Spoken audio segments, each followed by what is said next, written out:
اعوذ باللہ من الشیطان الرجیم بسم اللہ الرحمن الرحیم۔ خوف کی فضیلت اور اس کی ترغیب کا بیان۔ جاننا چاہیے کہ خوف کی فضیلت بعض اوقات غور و فکر سے معلوم ہوتی ہے اور بعض اوقات آیات و احادیث سے واضح ہوتی ہے۔ جہاں تک قیاس اور غور و فکر کا تعلق ہے تو اس کا راستہ یہ ہے کہ کسی چیز کی فضیلت اسی اندازے کے مطابق ہے جس قدر وہ آخرت میں اللہ تعالیٰ کی ملاقات کی سعادت تک پہنچانے میں بے نیاز کرتی ہے، کیونکہ سعادت کے سوا کوئی مقصود نہیں، اور بندے کی سعادت یہی ہے کہ اسے اپنے مولا سے ملاقات اور قرب کا شرف حاصل ہو۔ تو جو عمل اس سعادت پر معاون ہو اس کے لیے فضیلت ہوتی ہے، اور فضیلت بقدر غایت ہوتی ہے، اور یہ بات ظاہر ہے کہ آخرت میں ملاقات کے ذریعے سعادت تک پہنچنے کے لیے محبت کا حصول نیز دنیا میں اس سے مانوس ہونا ضروری ہے، اور محبت کا حصول معرفت کے بغیر نہیں ہوتا، اور حصول معرفت کے لیے دائمی فکر ضروری ہے، اور انس کے حصول کے لیے محبت اور دائمی ذکر لازمی ہے، اور ذکر و فکر پر مواظبت اسی وقت ہو سکتی ہے جب دل سے دنیا کی محبت منقطع ہو جائے، اور اس انقطاع کے لیے لذات دنیا اور خواہشات کا ترک ضروری ہے۔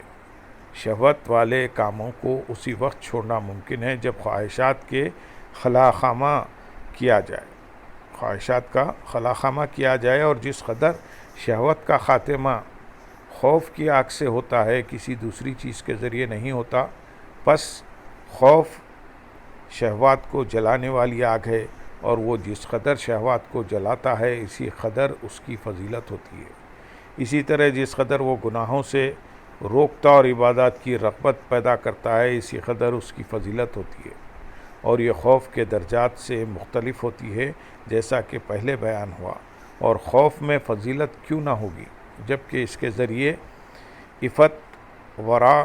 تقوی اور مجاہدہ حاصل ہوتا ہے، اور یہ اچھے اور قابل تعریف اعمال ہیں جو اللہ تعالیٰ کے قرب کا ذریعہ ہے۔ اور آیات و احادیث کے ذریعے اس کی فضیلت کے بیان کے سلسلے میں یہ بات پیش نظر رہے کہ خوف کی فضیلت میں بے شمار آیات و احادیث آئی ہیں، اور خوف کی فضیلت کے سلسلے میں تمہارے لیے اتنی بات کافی ہے کہ خائفین کے لیے اللہ تعالیٰ نے ہدایت، رحمت،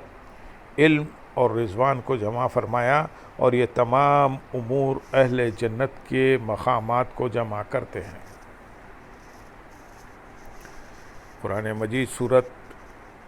اعراف آیت نمبر 154 میں ارشاد باری تعالیٰ ہے، یہ یعنی توریت ہدایت اور رحمت ہے ان لوگوں کے لیے جو اپنے رب سے ڈرتے ہیں۔ قرآن مجید سورت فاطر آیت نمبر 28 میں ارشاد باری تعالیٰ ہوا، بے شک اللہ تعالیٰ سے اس کے بندوں میں سے علماء ہی ڈرتے ہیں۔ اللہ تعالیٰ نے ان کی خشیت و خوف کی وجہ سے ان کو علم سے موصوف فرمایا۔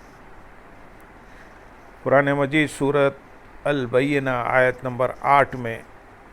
ارشاد ہے، اللہ تعالیٰ ان سے راضی ہوا اور وہ ان سے راضی ہوئے، یہ اس لیے ہے جو اپنے رب سے ڈرا۔ تو جو باتیں فضیلت علم پر دلالت کرتی ہیں وہ خوف کی فضیلت پر دلالت کرتی ہیں، کیونکہ خوف علم کا ثمرہ ہے۔ اسی لیے حضرت موسیٰ علیہ السلام کی خبر میں آیا ہے کہ خائفین کے لیے رفیق اعلیٰ ہے جس میں ان کے ساتھ کوئی شریک نہ ہوگا۔ تو دیکھو کس طرح اللہ تعالیٰ نے رفیق اعلیٰ یعنی اللہ تعالیٰ کی رفاقت کے سلسلے میں ان کو منفرد رکھا۔ اس کی وجہ یہ ہے کہ وہ علماء ہیں، اور علماء کو انبیاء علیہ السلام کی رفاقت کا مرتبہ حاصل ہے، کیونکہ وہ انبیاء اکرام علیہ السلام کے وارث ہیں، اور رفیق اعلیٰ کی رفاقت انبیاء اکرام علیہ السلام کے وارث ہیں۔ اور رفیق اعلیٰ کی رفاقت انبیاء اکرام علیہ السلام کے لیے ان لوگوں کے لیے ہے جو ان کے ساتھ ملحق ہے۔ یہی وجہ ہے کہ جب نبی اکرم صلی اللہ علیہ وسلم کو مرض الموت میں دنیا میں باقی رہنے اور بارگاہ الہی میں حاضری کے درمیان اختیار دیا گیا تو آپ صلی اللہ علیہ وسلم نے فرمایا یا اللہ میں تجھ سے رفیق اعلیٰ کا سوال کرتا ہوں۔ اب اگر خوف کی بنیاد دیکھا جائے تو علم ہے، اور اس کے نتیجے کو دیکھیں تو وہ ورع اور تقویٰ ہے، اور ان دونوں باتوں کی فضیلت کے سلسلے میں جو کچھ آیا ہے وہ پوشیدہ نہیں ہے، حتیٰ کہ عاقبت تقوی کے ساتھ مختص کر دی گئی ہے، جیسا کہ حمد اللہ تعالیٰ کے ساتھ اور صلاۃ رسول اللہ صلی اللہ علیہ وسلم کے ساتھ مخصوص ہے، حتیٰ کہ کہا جاتا ہے تمام تعریفیں اللہ تعالیٰ کے لیے ہیں، اور عافیت یعنی اچھا انجام پرہیزگار لوگوں کے لیے، اور صلاۃ رحمت ہمارے سردار حضرت محمد مصطفیٰ صلی اللہ علیہ وسلم اور آپ کی تمام آل پر ہو۔ اللہ تعالیٰ نے تقوی کو اپنے ساتھ خاص کیا، یعنی قبولیت کے اعتبار سے۔ سورۃ الحج آیت نمبر 37 میں ارشاد باری تعالیٰ ہے، اللہ تعالیٰ تک ان قربانیوں کا گوشت اور خون ہرگز نہیں پہنچتا، بلکہ اس تک تمہارا تقویٰ پہنچتا ہے، اور تقویٰ ان چیزوں سے رکنے کا نام ہے جو خوف کا مقتضا ہے۔ اس لیے اللہ تعالیٰ نے قرآن مجید سورہ حجرات آیت نمبر 13 میں ارشاد فرمایا، بے شک تم میں سے زیادہ معزز وہ ہے جو سب سے زیادہ متقی ہے۔ اسی لیے اللہ تعالیٰ نے اولین و آخرین کو تقوی کا حکم دیا،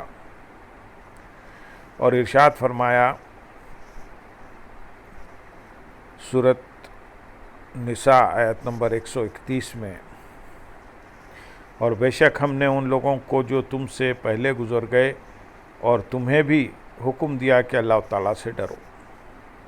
تو اللہ تعالیٰ نے خوف کا حکم دیا اور اسے واجب قرار دیا، بلکہ ایمان میں شرط قرار دیا۔ اسی لیے یہ تصور نہیں ہو سکتا کہ کوئی مومن خوف سے خالی ہو، اگرچہ کتنا ہی کمزور ہو، اور خوف کا ضعف ایمان و معرفت کی کمزوری کے مطابق ہوتا ہے۔ نبی اکرم صلی اللہ علیہ وسلم نے تقوی کی فضیلت کے بارے میں بیان فرمایا، جب معلوم دن یعنی قیامت کے دن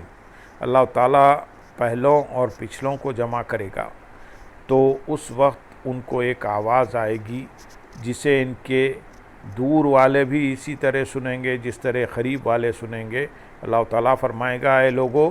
میں نے جب سے تمہیں پیدا کیا اس دن سے آج تک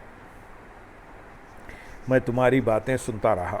آج تم میری بات غور سے سنو، یہ تمہارے اعمال تمہاری طرف لوٹائے جا رہے ہیں۔ اے لوگو، ایک نسب میں نے بنایا اور ایک نسب تم نے قرار دیا، تم نے میرے نسب کو پست کیا اور اپنے نسب کو بلند کیا۔ میں نے کہا تم میں سے زیادہ عزت والا وہ ہے جو سب سے زیادہ متقی ہے، اور تم نے انکار کیا۔ تم نے کہا فلاں فلاں شخص سے زیادہ غنی ہیں، آج میں تمہارے نسب کو پست اور اپنے نسب کو بلند کروں گا۔ متقی لوگ کہاں ہیں؟ تو ایک قوم کے لیے جھنڈا بلند کیا جائے گا تو لوگ اپنے جھنڈے کے پیچھے چل کر اپنی منزل تک جائیں گے، اور کسی صاحب کے بغیر جنت میں جائیں، کسی حساب کے بغیر جنت میں جائیں گے۔ نبی اکرم صلی اللہ علیہ وسلم نے ارشاد فرمایا، حکمت کی اصل اللہ تعالیٰ کا خوف ہے، اور رسول اللہ صلی اللہ علیہ وسلم نے حضرت عبداللہ بن مسعود رضی اللہ تعالیٰ عنہ سے فرمایا، اگر تم مجھ سے ملنا چاہتے ہو تو میرے بعد خوف زیادہ رکھنا۔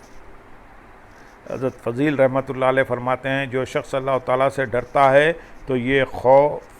ہر بھلائی کی طرف اس کی رہنمائی کرتا ہے۔ حضرت شبلی رحمۃ اللہ علیہ نے فرمایا، میں جس دن اللہ تعالیٰ سے ڈرتا ہوں اسی دن حکمت و عبرت کا ایسا دروازہ دیکھتا ہوں جو پہلے کبھی نہیں دیکھا۔ حضرت یحییٰ بن معاذ رحمۃ اللہ علیہ فرماتے ہیں، جو شخص کوئی برائی کرتا ہے اسے دو اچھائیاں ملتی ہیں، ایک عذاب کا خوف اور دوسری معافی کی امید، جیسا کوئی لومڑی دو شیروں کے درمیان ہوتی ہے۔ حضرت موسیٰ علیہ السلام سے متعلق حدیث میں ہے کہ جہاں تک ورع والوں یعنی پرہیزگاروں کا تعلق ہے تو ہر شخص سے حساب ہوگا، اور جو کچھ اس کے پاس ہے اس کی چھان بین ہوگی، سوائے اہل ورع یعنی پرہیزگاروں کے، کیونکہ مجھے ان سے حیا آتی ہے اور ان کی اجل یہ ہے کہ میں ان کو حساب کے لیے کھڑا کروں۔ ورع یعنی پرہیزگاروں اور تقویٰ ایسے نام ہیں جو پرہیزگار اور تقویٰ ایسے نام ہیں جو ان معانی سے مشتق ہیں جن کے لیے خوف شرط ہے۔ اگر تم خوف سے خالی ہو تو تم ان ناموں کے ساتھ موسوم نہیں ہو سکتے۔ اسی طرح فضائل ذکر بھی مخفی نہیں ہیں اور اللہ تعالیٰ نے اسے خائفین کے ساتھ خاص کیا۔ قرآن مجید سورہ الاعلیٰ آیت نمبر 2 میں ارشاد باری تعالیٰ ہے، پس نصیحت وہ مانے گا جو ڈرتا ہے۔ سورۃ الرحمن آیت نمبر 46 میں ارشاد ہوا، اور جو شخص اپنے رب کے سامنے کھڑا ہونے سے ڈرتا ہے اس کے لیے 2 جنت ہیں۔ رسول اکرم صلی اللہ علیہ وسلم نے فرمایا، اللہ تعالیٰ ارشاد فرماتا ہے، مجھے اپنی عزت و جلال کی قسم ہے، میں اپنے بندے پر 2 خوف جمع نہیں کروں گا اور نہ اس کے لیے 2 امن جمع کروں گا۔ اگر وہ دنیا میں مجھ سے بے خوف رہے تو میں قیامت کے دن اسے خوف میں مبتلا کروں گا، اور اگر وہ دنیا میں مجھ سے ڈرتا رہے تو میں قیامت کے دن اسے امن میں رکھوں گا۔ حضور نبی اکرم صلی اللہ علیہ وسلم نے ارشاد فرمایا، جو شخص اللہ تعالیٰ سے ڈرتا ہے ہر چیز اس سے ڈرتی ہے، اور جو شخص اللہ تعالیٰ کے غیر سے ڈرتا ہے اللہ تعالیٰ اسے ہر چیز سے خوف زدہ کرتا ہے۔ نبی اکرم صلی اللہ علیہ وسلم نے ارشاد فرمایا، تم میں سے سب سے زیادہ کامل عقل والا وہ ہے جو اللہ تعالیٰ سے سب سے زیادہ ڈرتا ہے، جو اللہ تعالیٰ کے امر و نواہی میں غور کرتا ہے، وہ تم سب سے اچھا ہے۔ اللہم صلی علی سیدنا محمد وعلی آلہ سیدنا محمد وبارک وسلم۔